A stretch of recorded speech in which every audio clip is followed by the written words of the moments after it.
Our story begins in 1944. With World War II coming to an end, the Allied nations met at Bretton Woods, New Hampshire, to create a new financial system which would stabilize the world once the war ended. With America poised to enter a golden age of prosperity, the U.S. dollar was chosen as the world's reserve currency. Under this new system, countries agreed to fix their currencies to the U.S. dollar, and the U.S. dollar would be tied to gold at a price of $35 per ounce. This meant that countries around the world could trade their currencies for U.S. dollars, which they could then exchange for gold. This created a system where all currencies were essentially backed by gold. The strength of a nation's currency is based on the strength of that nation's economy. And the American economy is by far the strongest in the world.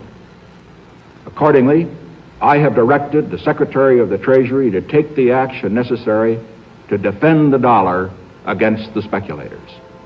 I have directed Secretary Connally to suspend temporarily the convertibility of the dollar into gold or other reserve assets, except in amounts and conditions determined to be in the interest of monetary stability and in the best interest of the United States. By removing the link between gold and the U.S. dollar, President Nixon created a system where all currencies were backed by nothing. This is what is known as a fiat currency. The average person is now forced to borrow well beyond their means, getting themselves deeply into debt.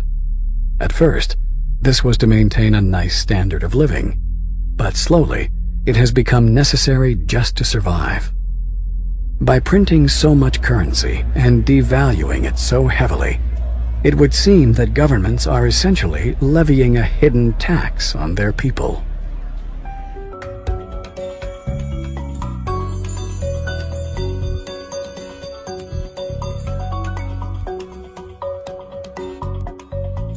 There have been dozens and dozens of currency collapses since the end of the Second World War, and they all result from the same thing, bad policies, bad management. And the U.S. right now is pursuing bad policies. Central bank is doing a bad job managing their currency. And as a consequence, it's inevitable that the dollar is going to collapse. It's on this road that I call the fiat currency graveyard. But history has shown us that whenever a nation tried to run its economy using an artificial fiat system, the end result is always the same: disaster. The dollar used to be backed by gold. It was gold that had the dollar. It's like everybody has tethered their ships to the Titanic of currencies, and so we're all going to go down. Gold is the only competitor to a national currency. Gold is money, and these national currencies are money substitutes that circulate in place of gold. Gold is what protects the people from the reckless policies of government. Gold is the government's chaperone.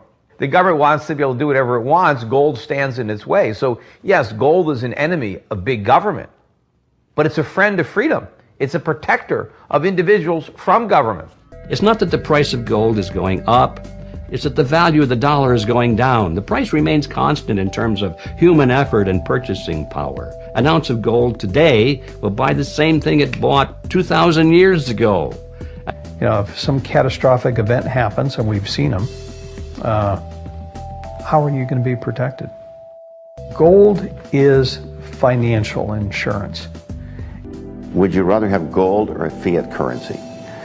The current financial system may be dying, but where there is chaos, there is also opportunity. We have millions of people now taking an interest in what is money, the question of what is money, what should it be? And they're learning, especially a lot of young people. Time for the people responsible to wring the last few dollars out of a dying system, but also for those able to see the cliff edge approaching, time to protect themselves and their families from the imminent plunge. And in the end, that time may prove to be the most valuable commodity of all. There are these brief moments in history where the safe haven asset for the last 5,000 years simultaneously becomes the asset class that has the greatest single potential gains in purchasing power. We're in one of these cycles right now where money is the best investment. Get out of currency, buy money, and you're probably going to be able to buy a whole lot more stuff later. Don't let the banks and the brokerage houses and other people guide all of your decisions. Find out what's going on for yourself. Empower yourself.